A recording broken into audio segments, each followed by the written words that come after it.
Amor después de la muerte. Aquello que ocurre después de que nuestra vida llega al final es un misterio. Se puede teorizar infinitamente, o simplemente se puede creer que no hay nada. Los fenómenos relacionados con la muerte y el proceso que atraviesa el alma o espíritu al momento de transicionar entre este plano y el otro son cosas que el hombre pensante ha tratado de descifrar desde tiempos muy antiguos. Por dar un ejemplo, el concepto de fantasma es una idea mitológica, el primer término formalmente acuñado a la idea de muertos que vuelven a aparecer para intervenir de alguna manera en el mundo de los vivos. Fue el término revenant. Es una palabra francesa que describe lo que hoy se entiende como el concepto de un fantasma. Pero antes de que naciera el concepto de revenant, ya se había hablado de que dentro del cuerpo humano existía uno o varios entes disociados con el cuerpo físico, tales como el concepto de espíritu o alma, que no son exactamente lo mismo. Entonces, de ahí nace la idea de esos revenants, de que los fantasmas son derivados del alma o espíritu, que esas apariciones están relacionadas directamente con el abandono de estos entes disociados, y este abandono ocurre con la muerte. Con esos conceptos se fue formulando dentro del subconsciente colectivo que un fantasma no es otra cosa sino el alma de un muerto que tiene algo que hacer en este plano antes de partir al otro mundo.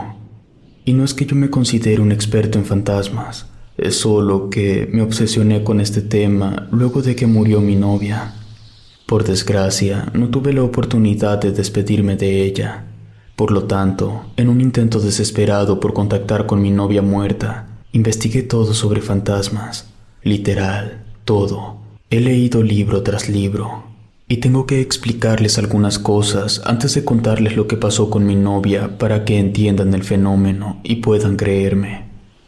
Se puede agrupar en varias clases, tomando como punto de clasificación el cómo, dónde y por qué se aparecen. Están los fantasmas que frecuentan un lugar en específico. Por ejemplo, sería el fantasma de la Basílica de Guadalupe, o los niños que se aparecen en una vía del tren porque ahí fueron arrollados. Esos fantasmas suelen ser inofensivos y se puede convivir con ellos de forma pacífica. Aunque también puede tratarse de almas en pena que se aparecen porque fueron condenados a permanecer en ese lugar por alguna situación específica, y en ese caso podrían ser peligrosos. Luego están los fantasmas recientes, suelen ser las apariciones de alguien que tiene poco tiempo de haber muerto.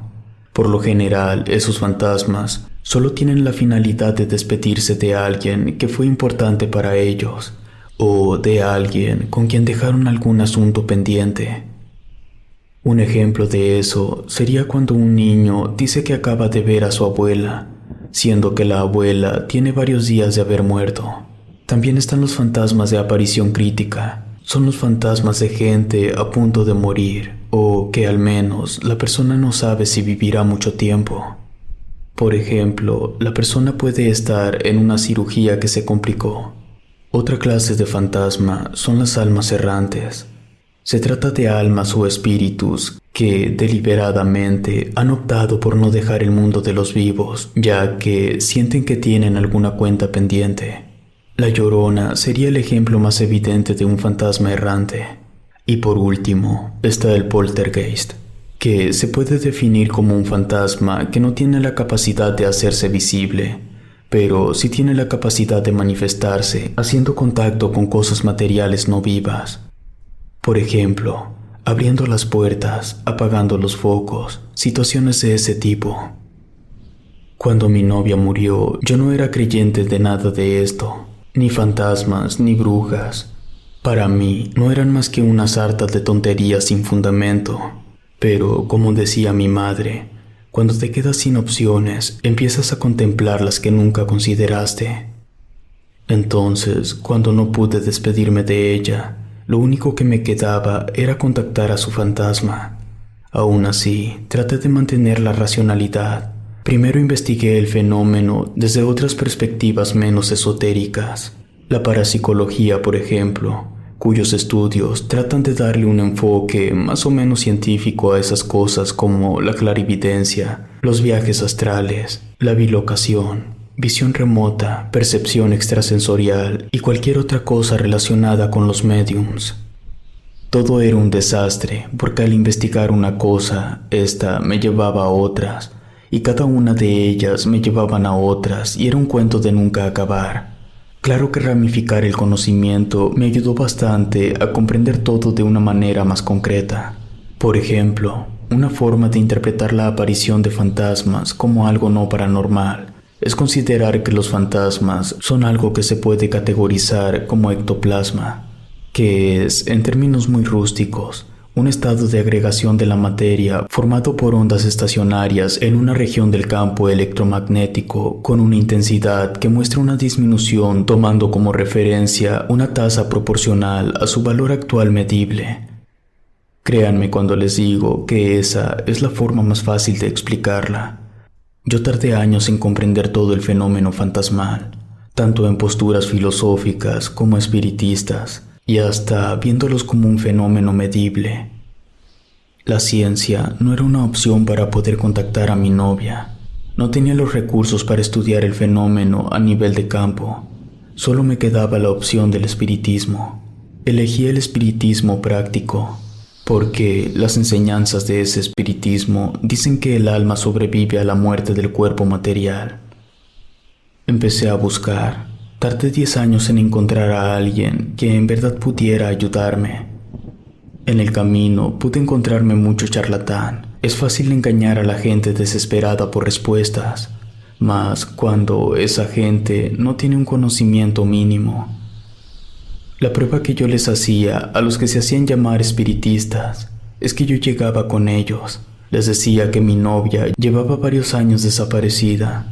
Les mostraba una foto y les pedía que me dijeran si estaba viva o si estaba muerta. Algunos me decían que estaba viva. Era entonces que yo les revelaba la verdad. Había otros estafadores que me decían que estaba muerta, y cuando les preguntaba si podían decirme cómo había muerto, me inventaban tonterías que eran de verdad para reírse. Mi novia murió porque el corazón le creció de más, y eso se volvió insostenible. No había nada que hacer por ella, al menos no en aquellos años. Así pasaron 10 años, hasta que finalmente, en un lugar del Estado de México, encontré una espiritista que, desde que entré a su local, noté una vibra diferente. La mujer tenía a un lado de la puerta de entrada un caldero de barro. Ahí dentro había manzanas podridas, sábila, canela y otras cosas. Todo eso estaba expuesto al fuego y desprendía un humo gris que, al momento de atravesar la entrada, se sentía un ligero golpe, un jalón, como si algo de lo que yo trajera cargando conmigo se hubiera quedado afuera. Fue muy raro. Al momento de hacerle la prueba, me supo contestar de que se había muerto mi novia. Entonces supe que era la indicada. Le planteé lo que yo quería hacer. Le pedí que fuera sincera conmigo, que yo no quería intentarlo si no era totalmente posible. Ella me afirmó que podría lograr el contacto. Le pregunté cómo sería. Me respondió que habría que ir a mi casa y abriría un puente para que ella pudiera cruzar por un momento. Le dije que eso estaba muy complicado porque yo me estaba quedando en un hotel porque vivía a cientos de kilómetros de ahí. Ella me dijo que eso no suponía ningún problema, que el puente se podía abrir en la habitación en la que me estaba quedando. Le pregunté por el costo. Ella me dijo que lo dejaba a mi criterio, que yo le pagara lo que considerara justo. Me pareció razonable, así que fuimos a mi hotel. Ella cargaba con un baúl que se veía pesado. Me ofrecí a ayudarla, pero me dijo que nadie podía tocar ese baúl aparte de ella. Llegamos al hotel. Me pidió que yo me quedara en la puerta, que no dijera ni una sola palabra, que no tosiera ni estornudara, que no emitiera ningún sonido hasta que ella me dijera que podía hacerlo. Abrió su baúl, sacó un hueso y le prendió fuego para usarlo como incienso. Salía bastante humo del hueso. La espiritista literalmente fumigó toda la habitación. Tuve que esforzarme mucho para no estornudar ni toser. Luego sacó un frasco rojo brillante. Tenía la forma de un rubí. Le quitó la tapa y empezó a lanzar un líquido por todas partes, e incluso me echó a mí. Después sacó una muñeca. Me pidió la foto de mi novia. En cuanto se la entregué, sacó un alfiler y le clavó la foto a la muñeca y la colocó debajo de la cama. Volvió a su baúl, tomó una roca, no sé si sería de carbón o grafito. El punto es que empezó a dibujar runas extrañas en el suelo. Parecían egipcias, no estoy seguro. En cuanto terminó, colocó muchas velas chiquitas por toda la habitación.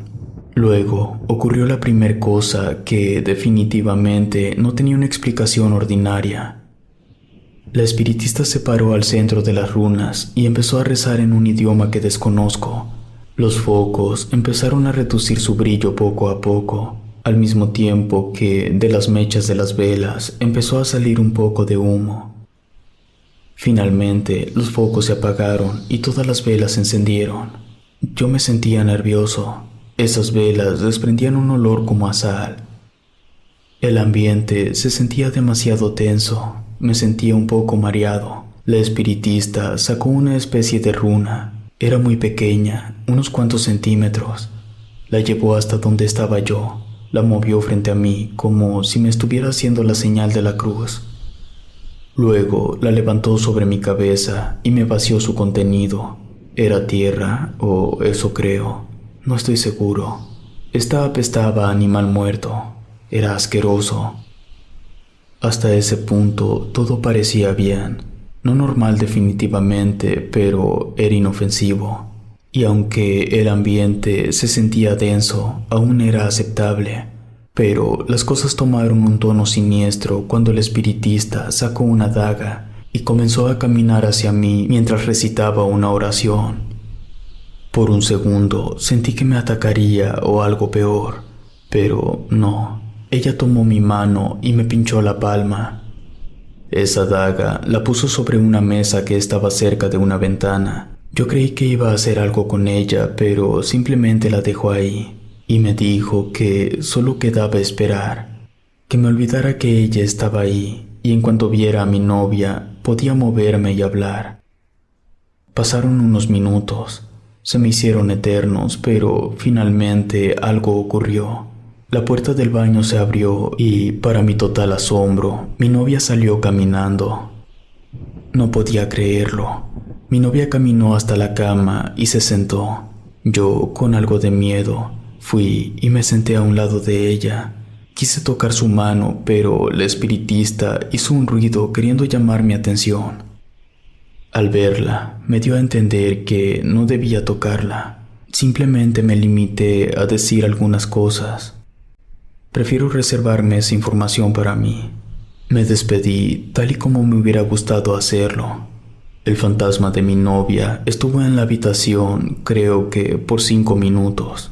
Luego simplemente se desvaneció, y al momento que eso pasó, las velas se apagaron y los focos se encendieron. Yo me quedé tan tranquilo que después de eso, sentí que había cerrado al fin ese ciclo. Luego de tantos años, podía continuar en paz con mi vida. Desde mi lugar, le pregunté al espiritista que si eso había sido todo, y me dijo que sí. Aquello fue mucho más de lo que yo hubiera podido llegar a imaginar. Me levanté de la cama, miré el estado de la habitación y le pregunté al espiritista qué pasaba con todo lo que ella había utilizado para el ritual. Me explicó que ella debe limpiar todo perfectamente bien, porque las cosas las reutiliza.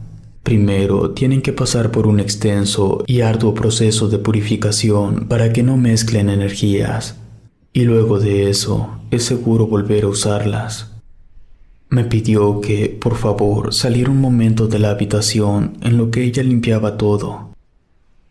No había pasado un minuto cuando escuché un grito.